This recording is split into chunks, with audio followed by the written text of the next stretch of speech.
in Houston chapter. I welcome you all once again on this wonderful day to celebrate Dr. Ambedkar's 133rd birthday.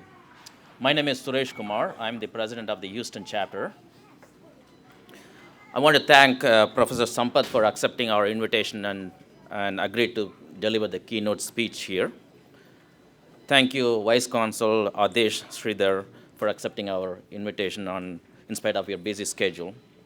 I appreciate those who travel from Austin, San Antonio, and Dallas. Your commitment to Ambedkar and his ideology is well appreciated. I want to give you a brief description of Ambedkar International Mission, how it was formed, why it was formed, and what it has done so far. Ambedkar International Mission cannot be explained without mentioning Rajiv Kamble. Unfortunately, he is not with us. He passed away a few years back. Late Rajiv Kamble was instrumental in forming Ambedkar International Mission. He was a strong Ambedkarite, believer in Buddhism, worked tirelessly for social justice, Dalit liberation, and education for the poor. Raju was born in India and lived in many countries during his lifetime. During his entire life, he organized many Dalit meetings, attended Dalit meetings all over the world. He traveled to many countries to meet various Dalit activists and Ambedkarites and brought them together to follow Ambedkar's footsteps and to carry out his unfulfilled dreams. Ambedkar International Mission is the brainchild of Rajiv Kamble. It's a non-profit organization registered in Texas. Anyone can become a member if you believe in equality, liberty, and fraternity. In Houston chapter, we have active members and passive members. Members pay a small fee to meet our expenses. We celebrate Dr. Ambedkar's birthday yearly, brought families together for picnics in the past, regularly participate in Republic Day celebrations that are held in the Stafford Civic Center, Houston, and we attend events hosted by Indian Consulate, Houston.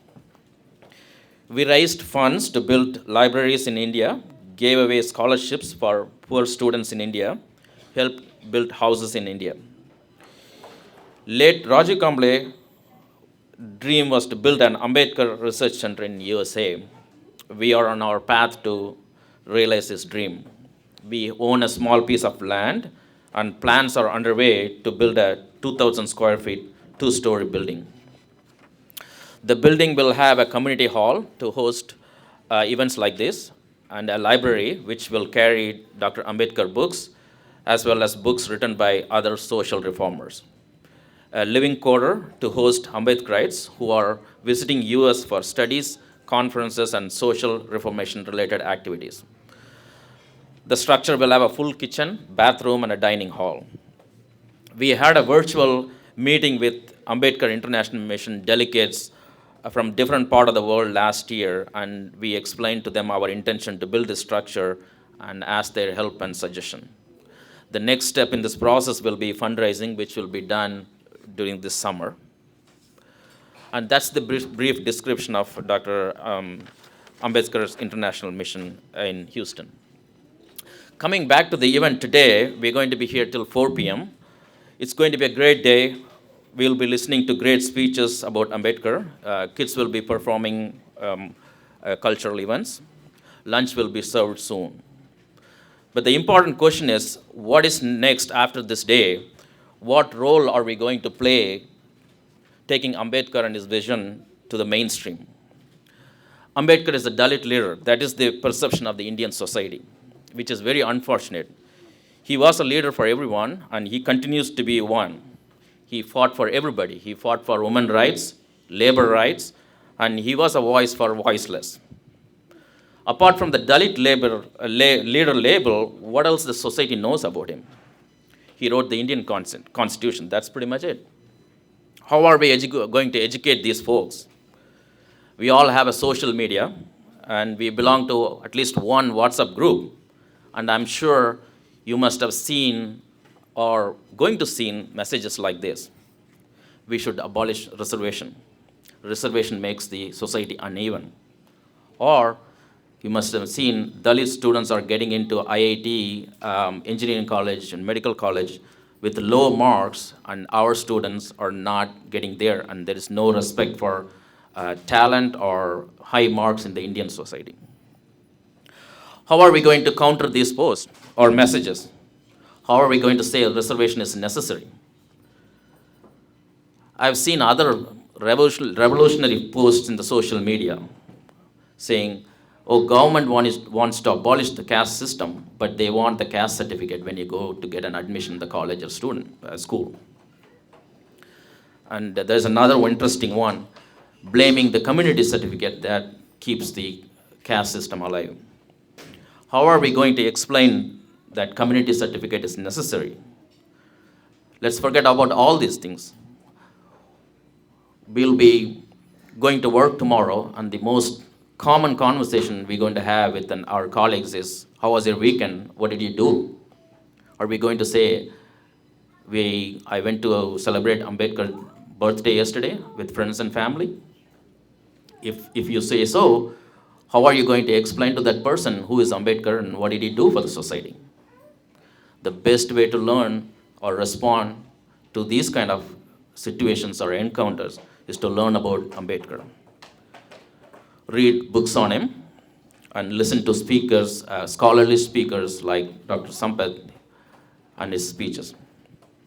Dr. Sampath has studied Ambedkar very well. We all know he was a lawyer, a social reformer, an economist, a politician, and a prolific writer. He was an anthropologist. I'm not joking, he submitted papers in anthropology conferences. I love economy, and I'm a little bit biased, and I love Ambedkar as an economist. He was a great economist. I'm going to cite few examples to tell you how great economist was he. We all know about Damodar Valley project, right? Damodar Valley is located in Bihar, Bengal, and present-day Jharkhand. Ambedkar was in charge for labor and public works during the year 1942 to 46. In 1943, Bengal experienced a worse flooding, and the British government formed a committee to mitigate the flood situation. The committee favored a British engineer to study the project because the British engineer built a dam in Egypt. But Ambedkar strongly opposed the idea, and he argued that England doesn't have any major rivers, and the British engineers will not have an expertise to build a dam across the Damodar River. He wanted to bring in engineers from the Tennessee Valley River Authority to build the dam, and he won the case. During his lifetime, Central Water Irrigation Navigation Committee was formed in 1945, and the Damodar Valley Corporation was formed in 48, and 4 dams were built across the river.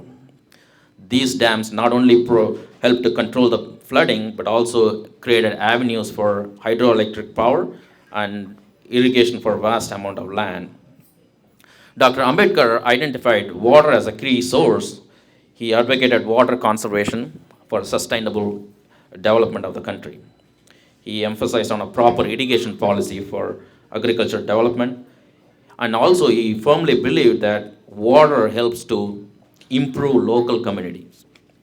This project was called a Noble Mansion of Free India by Nehru when it was inaugurated. The next example I want to quote a paper he wrote that was published in a Journal of Indian Economic Society in the year 1918. The title was Small Holdings in India and Their Remedies. We all know land, capital, and labor force are necessary for a strong nation building and a good economy. In 1900, 71% of the Indian population was involved in agriculture, and Dr. Ambedkar pointed out that this is too much and too many people are involved in agriculture, creating a very high unemployment rate. He put forth a lot of ideas comparing data from USA and the other Western countries to that of India. We all know Indian farmers own a small piece of land compared to the Western counterparts. And these land are repeatedly divided among their siblings, and which puts a lot of pressure on the Indian economy. He suggested a novel idea of consolidating these lands either voluntarily or government should take over and consolidate these lands so that we can use the effective, accessible labor in the other industries that will bring the capital to the economy. There is another important book he wrote, which is called Annihilation of Caste. Everybody should read that book and at least once in your lifetime. That will give you a better understanding of India. In this book, he blames caste system as an important factor for unemployment rate in India, saying caste prevents human efficacy by forcing naturally skilled laborers confined to the caste-based jobs in rural India. He calls caste system as a division of laborers and a hierarchy system which prevents people from changing their job. In 1916, Dr. Ambedkar submits a paper in the anthropology seminar held at Columbia University. Here is the place he turns into an anthropologist. The paper was titled Caste in India, the Mechanism, Genesis, and Development.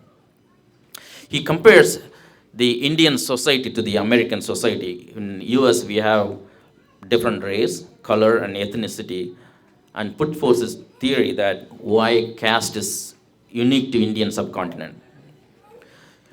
In this paper, custom, belief, and cultures that exist in India are used as a fossil to explain the possible cause of caste genesis and development. Dr. Ambedkar disputes many well-known authors who studied caste system in India. He believed the Western experts approached the caste system in an unconscious bias. He also wrote endogamy and exclusion for the genesis of caste, and intimidation and exclusion are the cause for its development. And I want to give you an example how good a writer Dr. Ambedkar as well. He wrote an essay on Buddha and Karl Marx. In this essay, he compares Buddha to Karl Marx. Both of them lived 2,000 years apart. He agrees both of them are communist, but it draws a conclusion: Marx communism lacks spirituality. He adds, Buddha established a communism without a dictator, and Buddha did not use a force on anyone who did not like to do what they want. Instead, he altered their disposition, leading them to do voluntarily what they otherwise would not do. Liberty, equality, and fraternity are the three words that was very close to his heart. A reformed religion, he believed a reformed religion is a must for true revolution. French Revolution lacked equality. Russian Revolution lacked liberty and fraternity. He believes Buddha's teaching affirms liberty, equality, and fraternity, and suggests following Buddha's teaching will lead to a true revolution. By saying this, I conclude my speech, and I invite Professor Sampath to deliver his speech. Professor Raj Sampath is an associate professor of philosophy of justice, writes social changes at Brandeis University, Boston. He is a well-published author of many articles, appeared in TV and radio talk shows, studied caste system India, studied Ambedkar and his contributions to India, wrote op-eds in Washington Post. He is the lead investigator of the program on social exclusion at Hellas School Center for Global Development and Sustainability, a visiting professor at the Hebrew University, Jerusalem. He was an invitee to explore and include a declaration and ban on discrimination based on dissent at work in UN convention and treaties. I welcome Dr. Sampath to deliver a keynote speech for today's event. Thank you all.